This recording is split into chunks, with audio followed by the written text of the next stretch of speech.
I'm sitting on my balcony in the sun. I was gonna set up my whole studio and do a proper organized Instagram live, but I just thought, you know what? I'm outside eating my delicious lunch of fats, basically. I love fat. Fat's my favorite meal of the day, fat and protein. So I'm having sauerkraut, mayo, eggs, lots of butter, bread, wild garlic that I'm growing. I was inspired to talk about abundance, which starts with our relationship to food. At least it did for me. And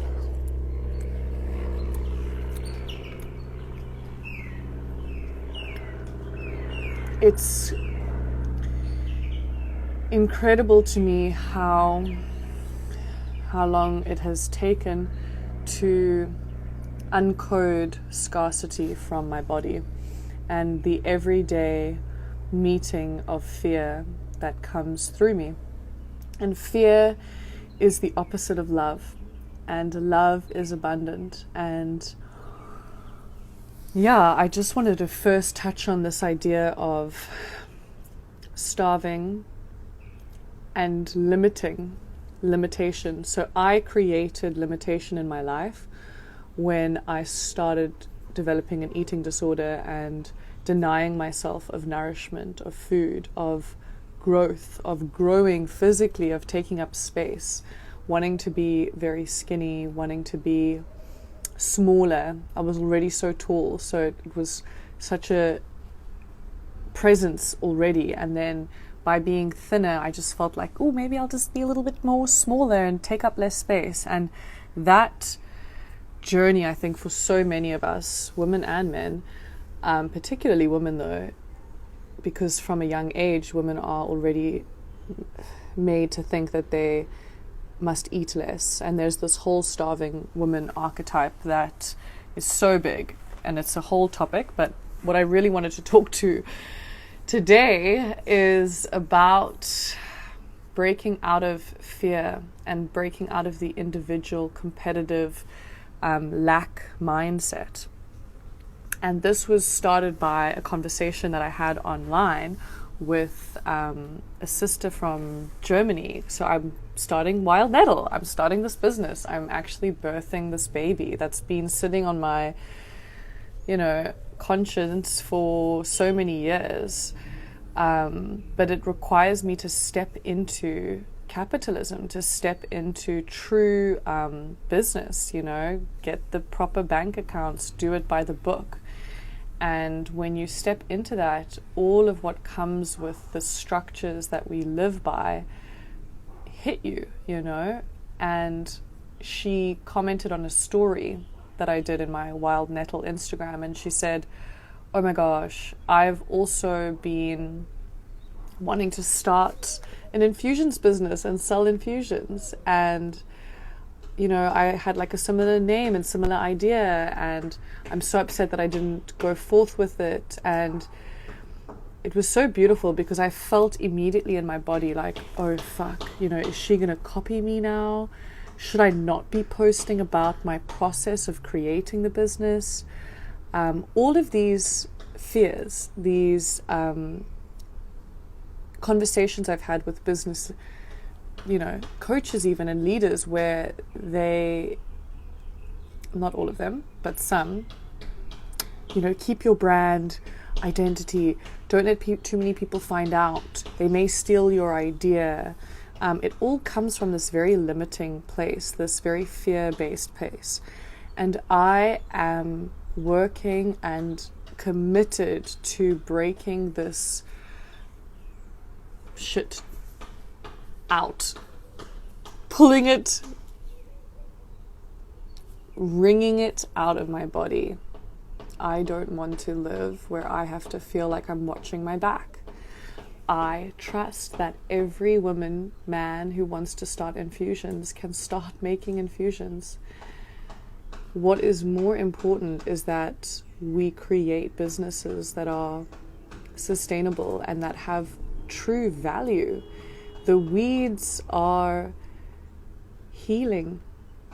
And she said something so beautiful. She said, I feel like the weeds have put a communication in both of us, asking us to be sold, asking us to be brought forward.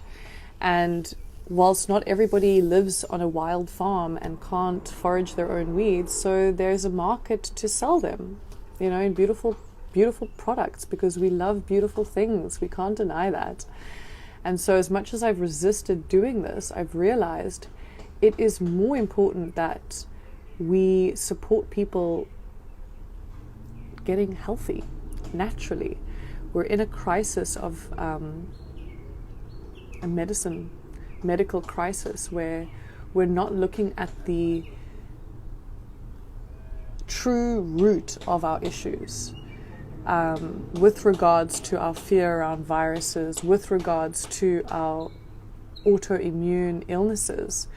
A lot of that is like the simple basics, which is food. And infusions are, and have been for me over the years, that foundation where as long as I'm drinking my infusions, I know I'm getting the correct minerals and vitamins to sustain my body, my organs, my functioning, so that I can resist whatever disease or illness or ailment comes to me. And so it's pretty fucking radical. It's pretty revolutionary. And all these little interactions that I'm having where I get this contraction around, oh my God, what if they copy me? What if this, what if that? I sit with it and I like digest it and I let it move through and out, because I said to her, let's collaborate. Like, how can we help each other? There is enough for everyone. We have to come into this knowing nature. The very nature of nature is abundance. The sun is shining. She's not worried about shining too much on me and not on my neighbors. We are being called to rewrite the story of how we look at everything we do. And business and money is a big part of that.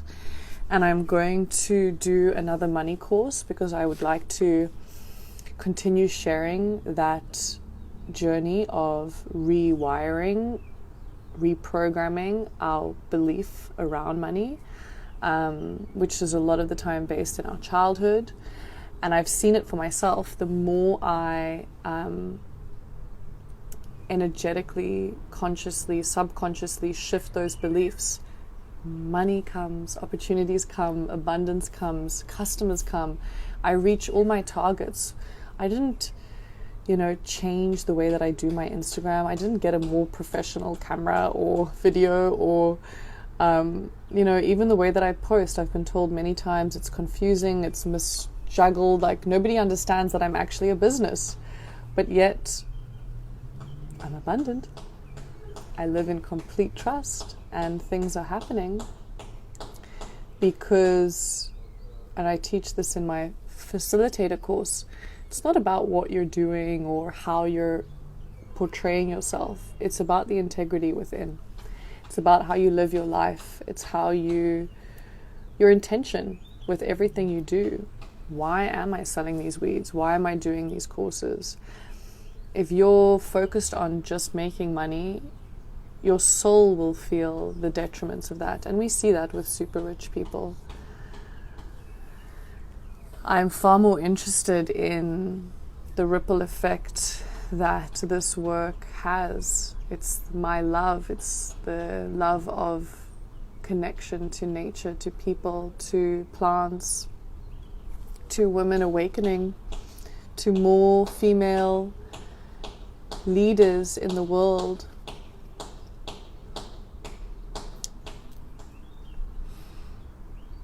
Yeah, and it's funny because I'm going through this in my relationship as well. I'm realizing how much of my life I've spent as an individual and how comfortable I got surviving alone and being able to manage on my own. I don't need anyone.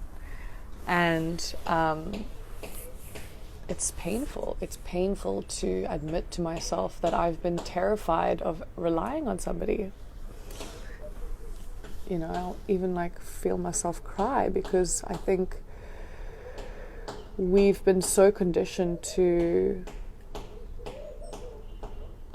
lack the trust that together we will go further. All of us together we will go further. To trust that somebody's going to be there when you need them. Or maybe you didn't have that originally and that's why there's the trauma there. But yeah, it's time to break out of those old belief systems. And I'm so grateful for the patience of the beautiful people in my life that continuously teach me how to open my heart more and more and more and hold more capacity for love, for connection, for money, for abundance, for beauty. So yeah, that's just my little share for the day. And take the time to sit on the balcony, to sit in the sun, to let those fears and feelings be felt. I had to go through that fear of competition again. I had to let it sit and let it simmer and go, okay, I choose different. I choose to trust that there's a new way and we're creating a new way. And by every choice I make with this business, with the work that I do, with my relationships, with my friendships, I am shifting that old outdated way a little bit out. And each and every one of us have that ability. It does make a difference. Your choices, your decisions, how you create and how you share makes a difference. And I think we forget that our individual selves can make such a ripple, but it really can. So I encourage you to look at the areas in your life where you are holding back from sharing, from asking for help, from shining, from taking up space, from eating more, from nourishing more, from trusting more. Trusting. Trust, full trust and full surrender. That's the feminine. And she's coming for all of us. Much love.